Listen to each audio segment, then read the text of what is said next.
Good evening, everyone. Welcome to the next Getting to the Heart of Fertility webinar. Tonight we're presenting on the road ahead and falling pregnant after miscarriage. My colleagues Dr. Chris Russell and Dr. Amber Kennedy will be presenting on this topic. We have changed format slightly this time around, so we're using the Vimeo app. We have opportunity for answering questions at the end, and they can be answered via the app. If you're on your phone, there is a chat box at the bottom of the screen. Alternatively, if you're on your computer, you can use the web browser to answer questions. The one slight catch is if you're watching on a web browser on your phone, you won't have access to the chat box. So please do download the Vimeo app and send your questions through. And if you still have trouble, then please do email us at newlife@newlifeivf.com.au. Just because we're in the middle of lockdown, we are maintaining our social distancing. We'd encourage everyone who's currently contemplating pregnancy to obtain the vaccine when they become eligible for it. We've had a lot of questions regarding that, and we'd encourage everyone who is eligible to at least get one dose in, even if they're going through the fertility process. I'd like to turn over to Dr. Amber Kennedy, one of our fertility specialists, who's going to take us through the basics of miscarriage and the investigation of. Thanks, Amber.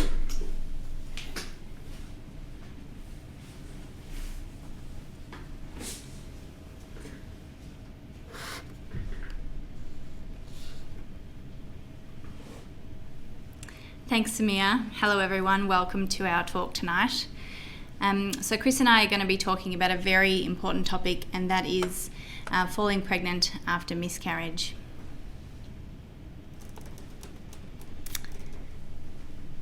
So when we talk about the road ahead, we're going to cover things like what exactly is miscarriage, things that you might want to consider when trying again, if and when you want to. We're going to talk a little bit about recurrent miscarriage and the treatment options that might be available to you.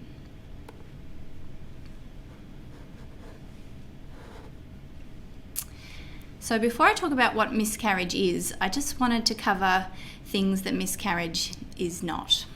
So miscarriage is not just a miscarriage, it is not meant to be, and it's not God's plan. And these are common comments that well-meaning, well-intentioned people might make to try and help you feel better. But these comments can be quite hurtful and harmful.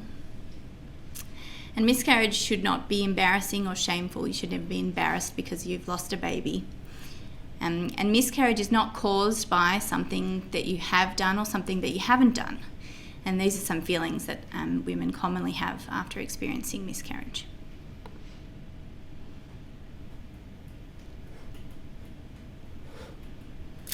So what exactly is miscarriage? Well, technically, it is the spontaneous and unplanned loss of pregnancy at less than 20 weeks gestation.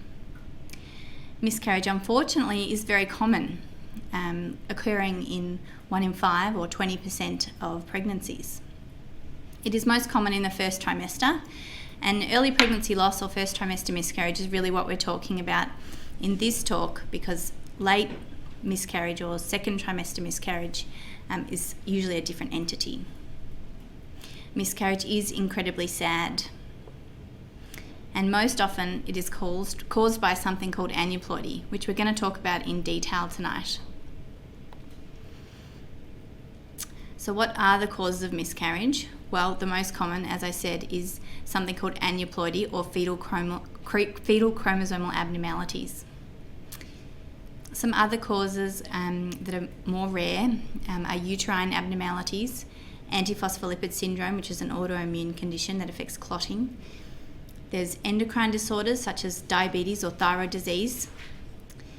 There are some parental chromosomal disorders such as translocation that can lead to miscarriage, and also infection is sometimes a cause. Okay, so bear with me while I talk a bit about basic science. It is a bit tricky to explain, but I do think it's important that women understand the basis of miscarriages and what is going on in their bodies when this happens. So you may remember from high school biology that all of our cells, or almost all of our cells in our body, contain the full genetic code, or the genome. And that's contained within the nucleus, which is like the brain of the cell. And the DNA is tightly packaged in units, what we call chromosomes.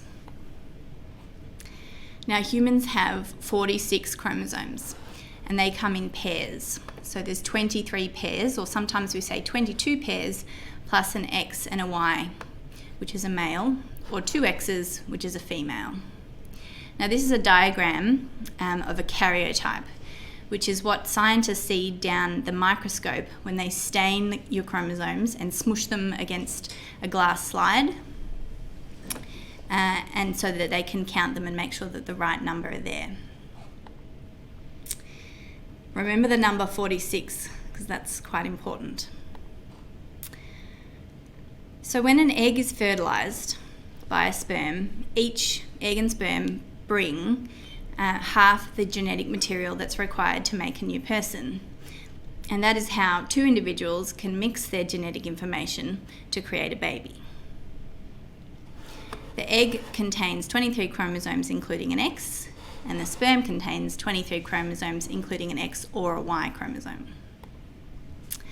Now, this is a gorgeous picture of a human zygote, which is a fertilised egg. And you can see the two separate nuclei, or we call them pronuclei in this situation, where the chromosomes have, from each egg and the sperm, one from the egg, one from the sperm, have come together, and they're about to form the full 36 human complement. 46. Okay, so bear with me, because this is where it gets a bit tricky to understand and to explain. So remember, the egg and the sperm each contain 23 chromosomes. The process by which these cells are created is called meiosis, where we start off with the full 46 chromosomes. The cells divide, the chromosomes are split up, and we end up with half the number of chromosomes in the resulting cells. Sometimes this process goes awry. Now just watch that again. Watch that purple chromosome in the top. An error occurs whereby instead of separating equally into the cells at the end, that purple chromosome has ended up on the wrong side, such that this cell has two purple chromosomes and the top one has none. As a result, these eggs, or if this was to become an egg, it would have one too few chromosomes. This egg would have one too many. Compared that to down the bottom here, where we see that the process has occurred in a balanced way, so that the normal number, or the correct number of chromosomes, are contained within the egg. So in come the sperm to fertilise these potential eggs, and the resulting zygotes, that imbalance is persisting, so that the wrong number of chromosomes result in the zygote. Again, we see that there is one too few, one too many, or the correct number. Okay, so to recap, if the egg and the sperm both contain 23 chromosomes, the correct number, the combined amount will be 46, and we call that euploid, normal. If the egg only contains 22, one too few, the combined number will be 45, and we call that aneuploid, and that's abnormal. Equally, if the egg contained 24 chromosomes, the combined number would be 47, and again abnormal, and again aneuploid. Now these eggs, they can be fertilised, they can turn into a zygote, an embryo, they can implant, and they can become clinically recognised and much loved pregnancies, up to a point where they stop developing. And that development is stopped because of that error that occurred way back at the beginning. Unfortunately, these errors do increase with age, and we've shown this diagram many times in our previous webinars. That's because it's an important one. The green line represents the rate of miscarriage. As you can see, it's quite low in your 20s. It starts to slowly increase after age 30, up to a point where at age 40 it does start to significantly increase, and at age 43 we see a 55% rate of miscarriage. Okay, so now you know about what miscarriage is. What is the road ahead after miscarriage? And there are some things that you will want to consider. And the first thing is enough time to grieve. There is no right or wrong amount of grief that you and your partner may feel after having a miscarriage. So you need to allow yourself that time. You will want to consider, when am I ready, or do I want to start trying again? Some couples want to start trying straight away. Others want to have a break. Everybody's a bit different. And finally, you'll want to consider, do any investigations need to be done? So here are some support services. As I said, the amount of sadness and grief that you might experience after undergoing a miscarriage is quite variable, and some people might need some extra support. We'd be happy to provide the contact details of these services if you send us an email. Okay, so you might be ready to try again or want to try again very soon after miscarriage. After a miscarriage, your cycle will resume roughly in about 3 to 5 weeks, and this can vary because in order for your cycle to restart, the pregnancy hormone, or HCG, needs to go back down to 0.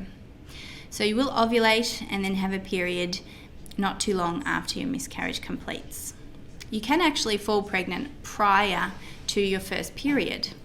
However, we usually recommend waiting for that period so that you have given yourself a break, the lining has time to reset, and so that we can properly date the subsequent pregnancy.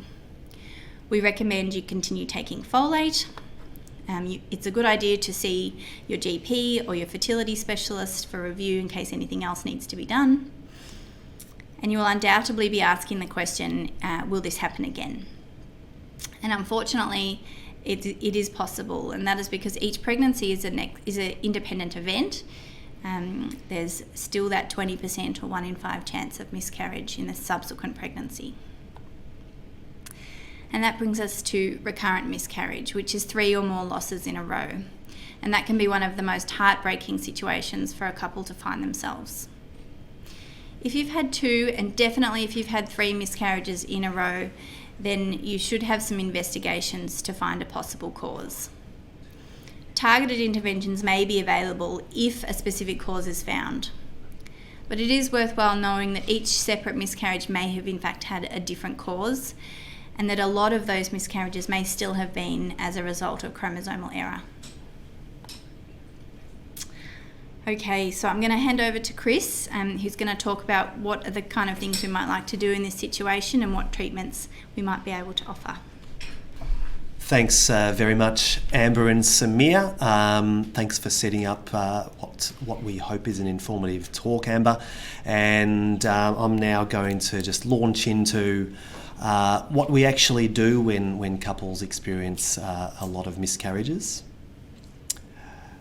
And we've just lost power, but I would say that the most important thing when you've experienced miscarriages is to keep trying for a pregnancy. The only way to have a baby is to continue trying to have a baby, and moving on to the next pregnancy is the most important thing. And the number one thing that as doctors and fertility specialists that we must do is be a source of hope to patients, because we want to prepare you for the next pregnancy. We want to make you feel like we're doing everything possible to make any subsequent pregnancy successful, and that really can't be underestimated. And we hope that by doing this presentation tonight, that some of you out there who've experienced miscarriages can go into a future pregnancy more hopeful. So I'm going to talk about some potential causes with recurrent miscarriages, but like I mentioned, the most important thing is that you get pregnant again. So we always have to consider what are your what's the quality of the sperm that's led to the pregnancy. What are the eggs like? Do you have good egg numbers? Are you ovulating nicely? And these are really important because we want to make sure that you've got lots of opportunities to get pregnant in the future. The next thing to think about is investigating the cause for potential miscarriages. And as Amber mentioned, The number one cause for miscarriages, unfortunately, is abnormalities in the number of chromosomes within the sperm or the egg, and therefore in the pregnancy that leads to the miscarriage. And unfortunately, the only predictor we've got for whether that will occur again in the future is the age of the woman. So there's really very little investigating that we can do to check whether your eggs have normal chromosomes. We just have to push on, be hopeful, hope that you've got plenty of eggs through the investigations we've done, and hope that the next time you get pregnant that the egg and the sperm are normal. However, we don't like leaving everything to chance, and whilst the most common cause is chromosomal abnormalities, there are other things that can lead to miscarriage, and we really like to have them investigated and checked off prior to any further pregnancies. So the things that we'd like to look for are other potential causes, and anyone who's had a number of miscarriages really should have an ultrasound. And the reason we like to do ultrasounds is because they're a really good and thorough way to look at the anatomy of your pelvis. What's your uterus like? What's your cervix like? Is there any issues with your fallopian tubes? And whilst it doesn't tell us absolutely everything about your pelvis, it's a really good starting point. And like I mentioned earlier, we do need to check your ovarian reserve, and the ultrasound is incredibly important for that. The things we're looking for on ultrasound are fibroids. So you can have growths within the muscle of the uterus that, depending on where they're growing, can impact on miscarriage. Now, this is certainly not to say that all fibroids lead to miscarriage. They do not. It's only a very specific type, and it's really important to have a good detailed ultrasound and have that interpreted by a fertility specialist who can give you the appropriate advice. Other things that are sometimes found on ultrasound are endometrial polyps. So that little dangly thing at the top on the right is an endometrial polyp, and when they're big enough, they can impede how the embryo implants on your uterus and lead to more miscarriages. Similarly, uterine septum or septa can lead to miscarriages as well. So that thick division in this uterus is called a septum, and depending on how big these septums are, they can lead to miscarriage. And again, similar to fibroids, not all polyps and not all septa lead to miscarriage. It's really important to have it interpreted by someone who has dealt with this kind of thing in the past.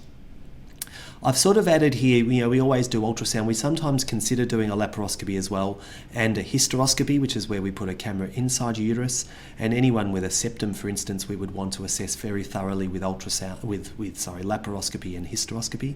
And sometimes there are issues with your fallopian tubes that can't be seen on ultrasound, but can be seen on laparoscopy. So it's a discussion you should have with your treating doctor whether a laparoscopy is necessary.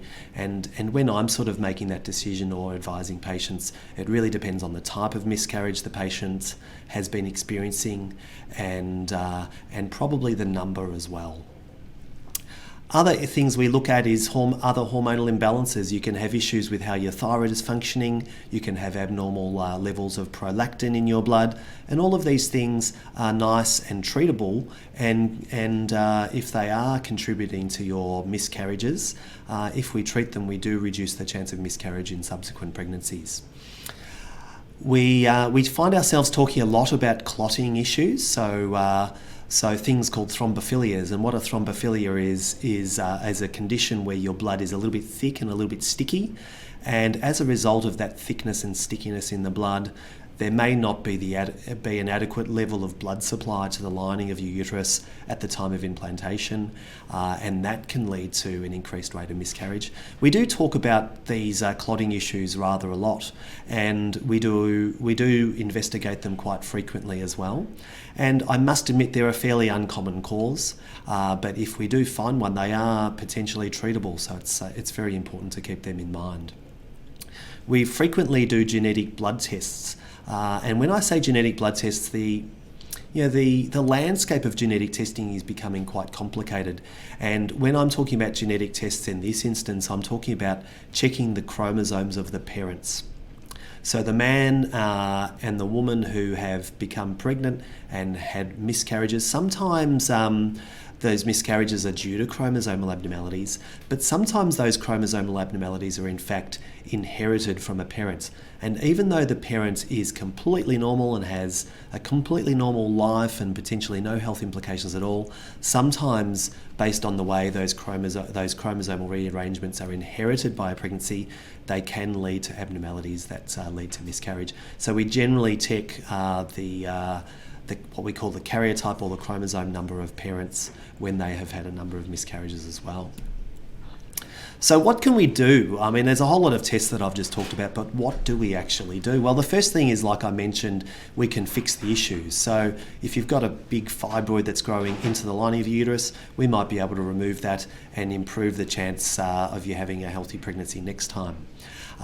If there's hormonal issues, we can fix it. If we have clotting issues, sometimes we consider putting you on Clexane, which is a blood thinner. Sometimes we consider putting you on aspirin, which is another type of blood thinner. But I guess the bigger question is, we do a lot of testing on couples who've had miscarriage, and usually we don't find anything. And again, that comes back to Amber's point that the vast majority are due to chromosomal abnormalities. So, like I mentioned, fix any issues that we find.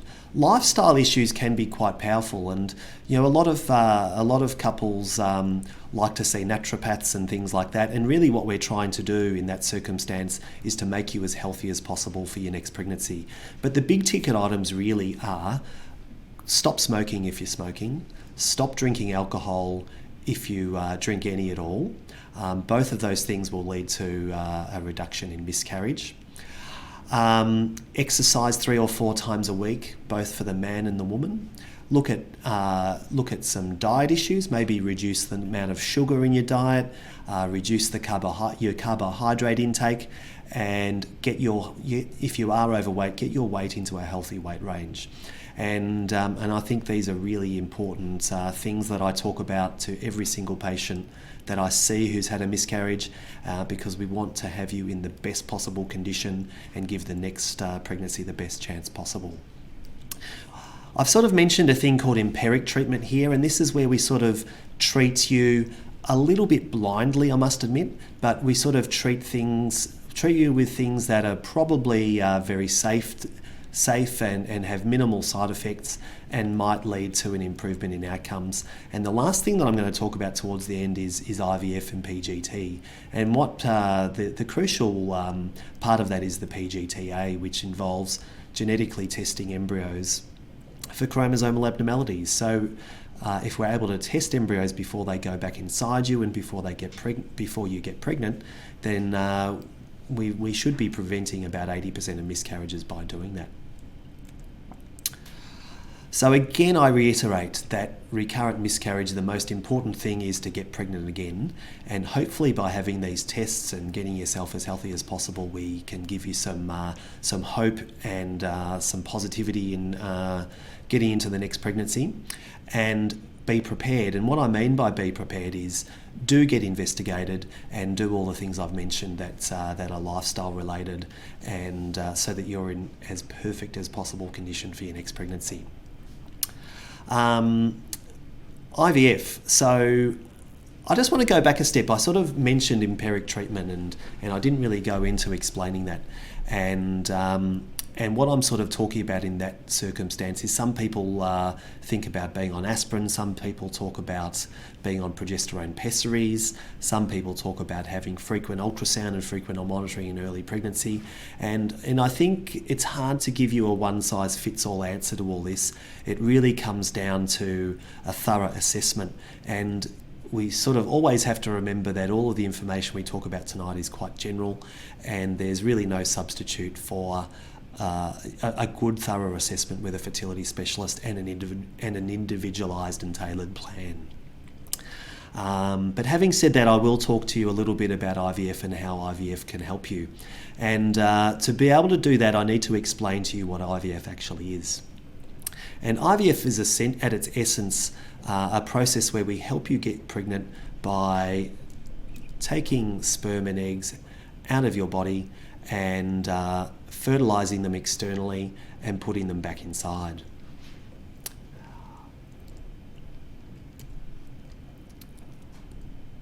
So the initial parts of IVF involves giving you injections that get you to make multiple eggs all at once. So ordinarily when you get pregnant, your body releases one egg, you ovulate one egg usually, and that's your one opportunity to get pregnant.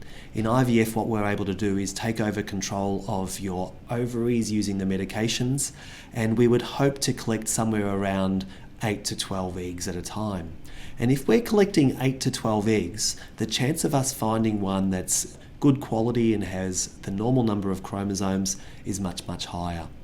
So we use the medications to get you to grow those eggs, and then we do an operation called an egg collection, which involves us doing an internal ultrasound scan whilst you're asleep, and we pass a needle into your ovary and we take the eggs straight out of your ovary. And that's what the picture on your screen is showing at the moment, is a diagram of an egg collection. It's a very safe procedure, it's a very well tolerated procedure.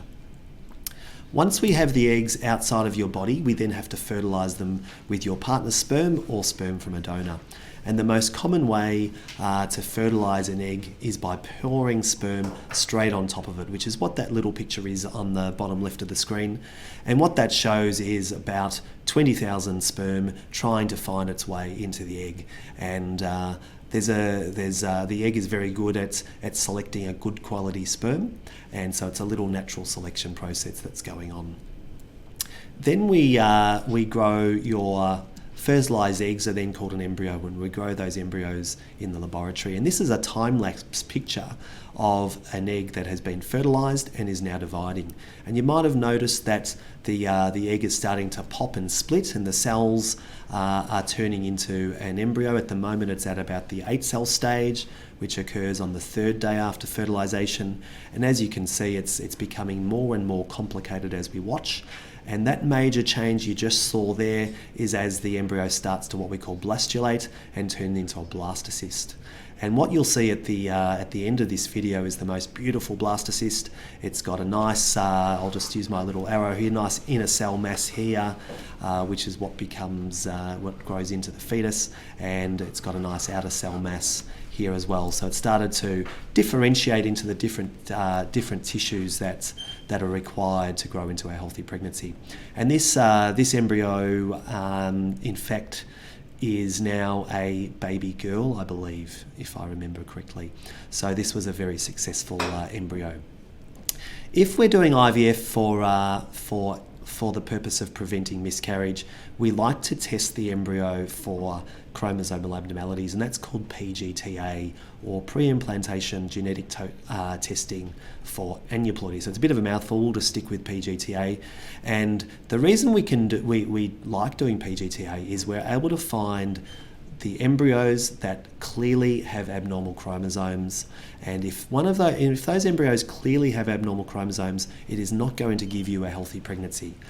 Mostly these embryos don't get you pregnant, but if they do get you pregnant, they generally end in miscarriage at some stage, either 5, 6, 7, 8, sometimes as late as 10, 11 or 12 weeks. So no good can come from transferring an embryo that has chromosomal abnormalities.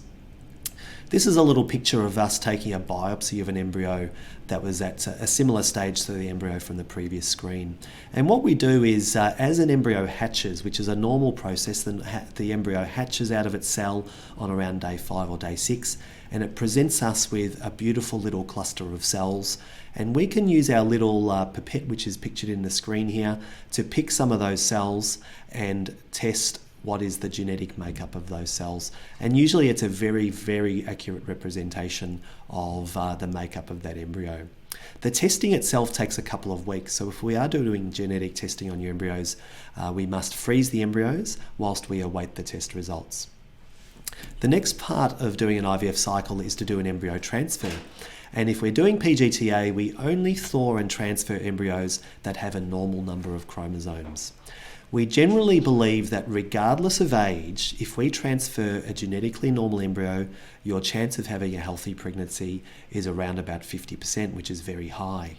You might recall Amber's little graph earlier that showed miscarriage rates and pregnancy rates based on age. And we do know that regardless of your age, if we do have a normal embryo, that pregnancy rate remains at around 50%. It's just that as you get older, it gets a little bit harder to find an embryo that exhibits normal chromosomes. Following doing your embryo transfer, we have the dreaded 2-week wait. It's actually not a 2-week wait, it's about an 11-day wait where you're not sure if you're pregnant or not. We typically use some medications to improve the rate of implantation at that stage as well, usually progesterone, and we do a pregnancy test around about 10 days later, and we hope for success.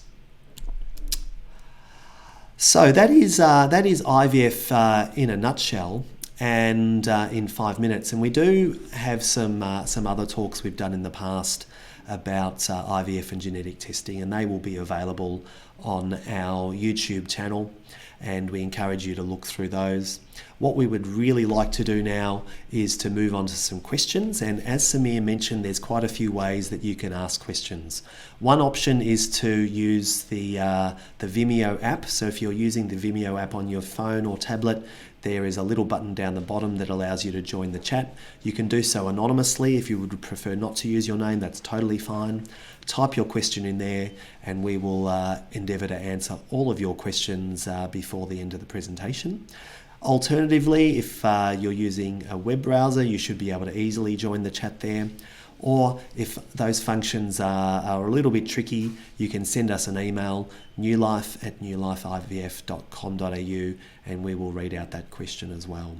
We do love your questions. I must admit they're my favourite part of the night, and we'll absolutely get to them all before we finish. I'm now going to hand over to Amber Kennedy. We did have some early questions that came in by email, so I'm going to invite Amber up to take the first couple of questions. I'll be back to answer some later as well. Thanks for your attention. Hello again. I hope you found the presentation so far helpful. So I'm going to start off with a couple of questions that came in before the presentation today. And I will just read them out and then I'll answer them as best as I can. So we unfortunately lost our baby last week at 7 weeks gestation, and it has been discovered that I have a septate uterus. After reading several articles online, I discovered that it can cause recurrent miscarriage, preterm birth and breech. Just wondering whether you have any information on this or whether we should be considering surgery to remove the septum before trying again. Well, first off, I'm very sorry that you lost your baby last week, and it must be a very hard time for you at the moment. And I understand that you want answers and you want to have the best chance of preventing this from happening again. In terms of uterine septum, we know that they can cause problems with fertility and miscarriage, and they can cause malpresentation and preterm labour in some circumstances. It does depend a little bit on the type of septum, the size and the degree of septate uterus. Sometimes a septum is actually a subseptate uterus, sometimes it's actually a bicornuate uterus. These are terms that won't mean much to you, but they affect the management of the septum. The cause of miscarriage in the case of a septum is thought to be that the embryo implants on the septum, which doesn't have as rich blood supply as the rest of the cavity of the uterus, and then as the pregnancy develops, it outgrows that blood supply and then unfortunately miscarries. Of course, it is possible in the situation of having a septum that the miscarriage was caused by a chromosomal error, and we don't really have a good way of determining if which one of those two it was, particularly if it was the first miscarriage. So while surgery can be of benefit in some circumstances, and there is some evidence that it does improve live birth rates in subsequent pregnancies, it would be important to have a thorough assessment about the specific situation that you're in. Okay, so our next question is, are miscarriages a lot more common with low ovarian reserve? And if yes, should one start looking into donor eggs early on? So the answer to the first part of the question is yes and no. As women age, their ovarian reserve goes down, and so too does their egg quality. So in that sense, a low AMH can often coexist with poor egg quality or chromosomal abnormalities in the eggs. The AMH, though, is just a measure of quantity of eggs. It's not a measure of quality. So if you're much younger and unfortunately have a low AMH, then you may not necessarily have poor egg quality, and therefore your chance of having a miscarriage would be similar to someone else your age who doesn't have a low AMH. And in terms of looking for donor eggs, yes, certainly that is a very effective treatment for women with very diminished ovarian reserve. It would depend a bit on how diminished it is and what your treatment has been so far. But depending on that, and it does sometimes take a while to look for the right donor and to find donor eggs. So that might be something that you could consider looking into. Okay, and now to some questions that we've received during the talk. Thank you for submitting those. If you have had recurrent miscarriage, will it hurt taking baby aspirin or extra progesterone to give you the best chance of not having another miscarriage? And yes, that is true. Sometimes we do use baby aspirin or low-dose aspirin or progesterone in women that have had miscarriage. And in fact, there is a small amount of evidence that it can be helpful, both for aspirin in even just one previous miscarriage, but with the case of progesterone, the evidence is mainly around if you're having bleeding in early pregnancy, that taking aspirin may prevent miscarriage, and there's unlikely to be any harm from either of those two interventions. So that's certainly one option that we could consider. Okay, next we have, do you know if there is any correlation between inducing ovulation with something like Clomid and chromosome issues in eggs? So no, that there's not a correlation between the use of Clomid or letrozole for that matter in poor egg quality or chromosomal abnormalities. What Clomid and letrozole do is simply amplify the signals that are coming from the brain in order to induce ovulation in the situation where those signals are lacking, and so you haven't ovulated on your own. So it doesn't actually change the eggs that are there, and therefore not a cause of chromosomal abnormalities.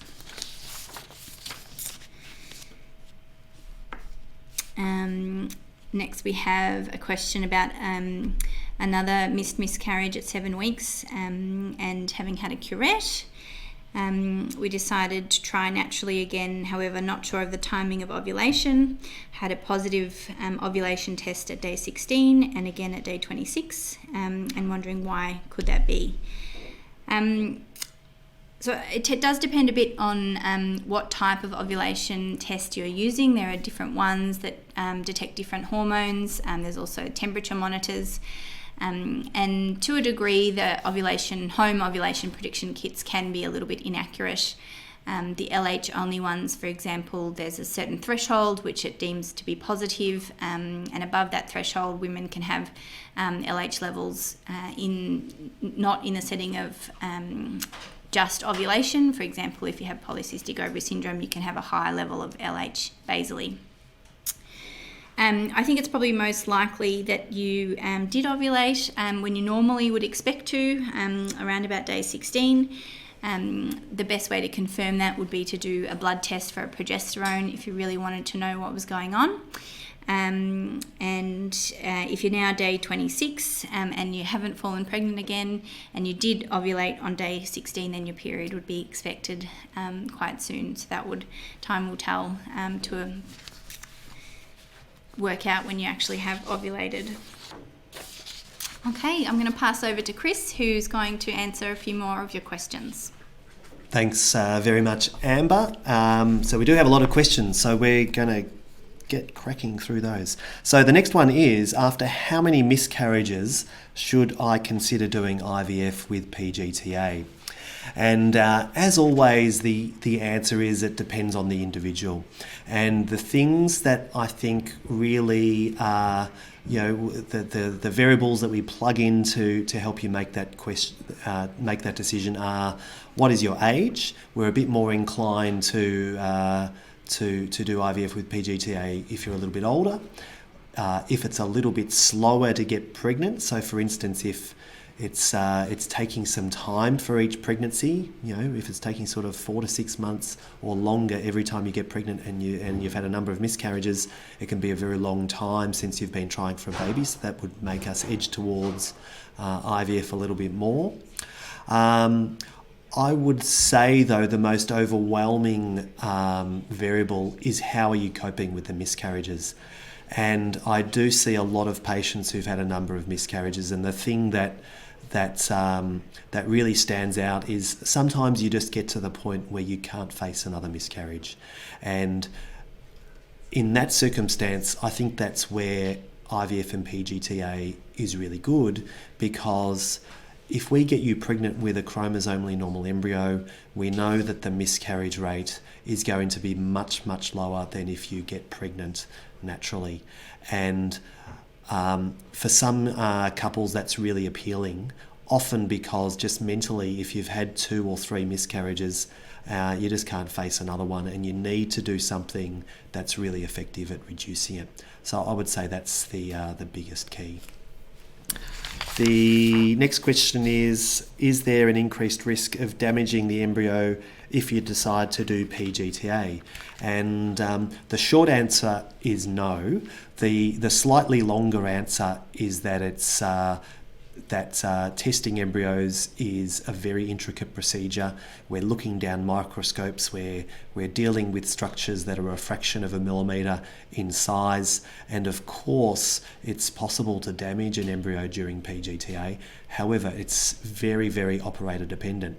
So what I am completely confident of is that at Newlife IVF we have amazing embryologists and amazing laboratory staff. They are incredibly well trained, and we have very strict quality control procedures in the laboratory, and I can tell you that the chance of damage to an embryo is extraordinarily low. We can never say absolutely not, but we can say it is very, very low without a shadow of a doubt.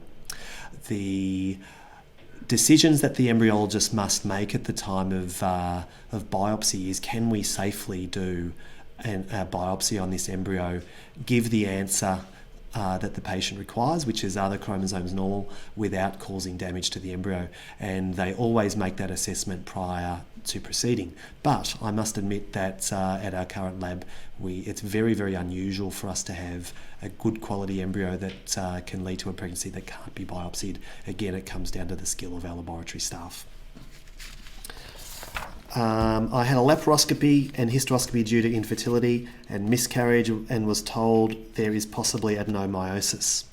Where to from here? Is IVF an option, or will it likely still lead to miscarriage? And certainly we do find that it is harder to get pregnant and slightly more miscarriages in patients who have adenomyosis.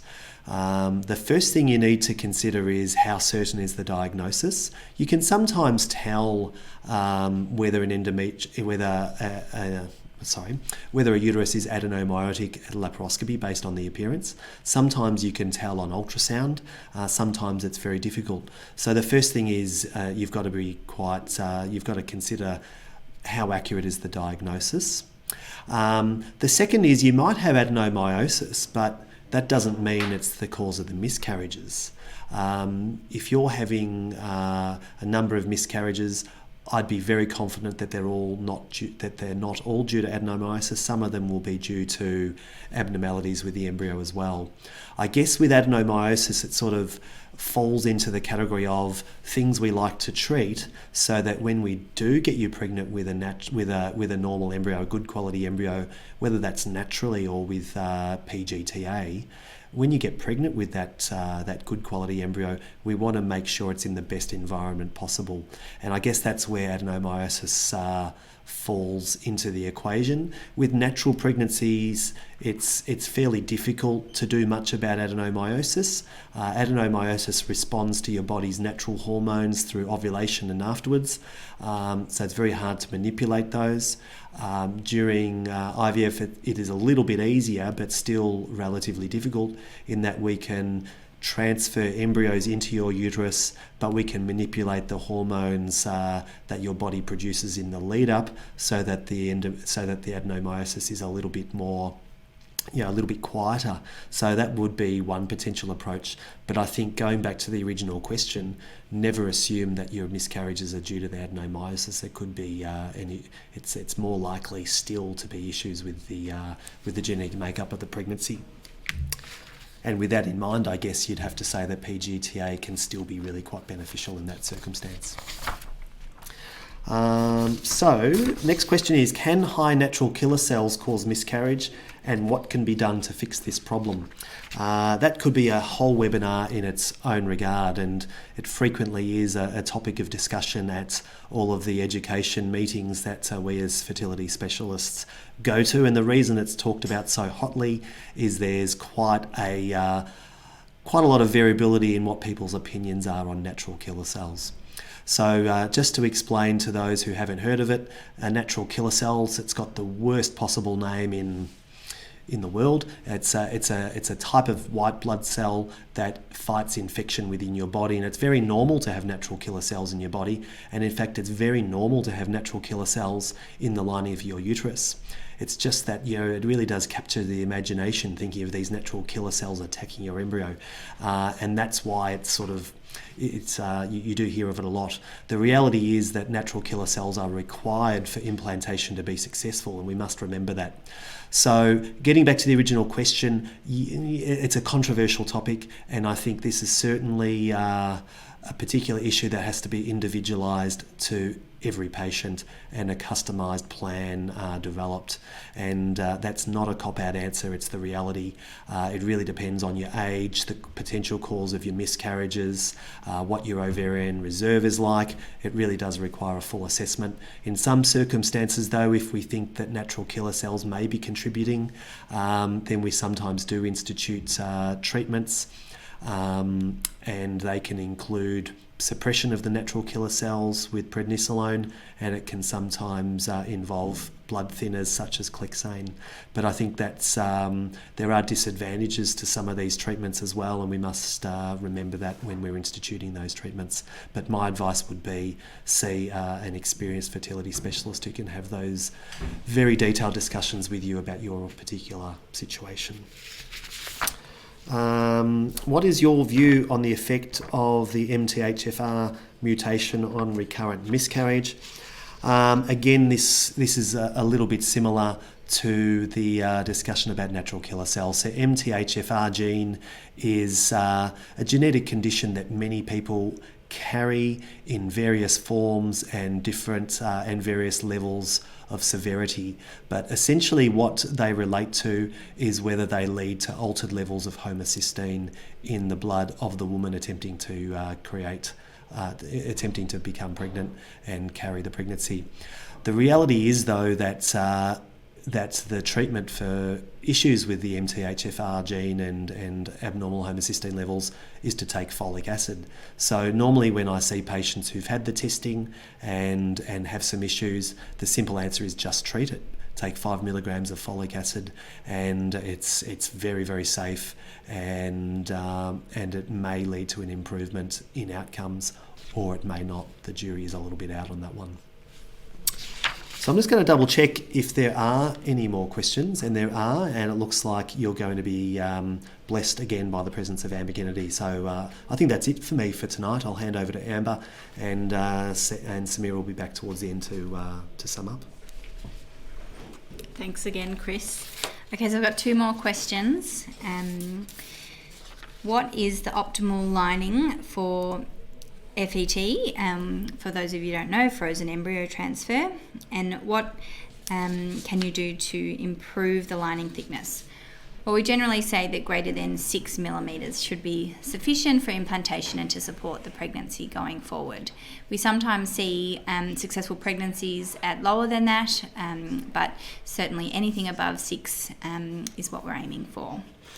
The second part of the question, what can you do to improve the lining thickness? Well, the first thing is high-dose estrogen supplementation, which you can start with oral tablets and then add on patches if required. We can sometimes use aspirin or even Viagra to improve the blood flow to the endometrium and improve the lining thickness. And the other thing that is important to note about the lining, that it's not just the thickness, but the type of lining. So we like to see a secretory lining, and also the absence of other things like polyps and fibroids that might affect and distort the lining. Next question. I have secondary infertility and I've had 4 recurrent miscarriages. I'm very sorry that that's been your experience. The last was a PGT embryo via IVF. So on the basis of that, chromosomal abnormality being taken out of the question, what could other causes be and what should the next steps be? So, I mean, that takes us back I guess to all the other more rarer causes of miscarriage, structural causes, endocrine disorders, diabetes, thyroid, problems with autoimmune disease, and fibroids, polyps, all of those things that Chris has mentioned in his talk. So we would recommend sort of a thorough assessment for all of those things, blood tests, probably a hysteroscopy, and to try and identify if there is actually a cause that has ended in your normal embryo miscarrying. And that's it.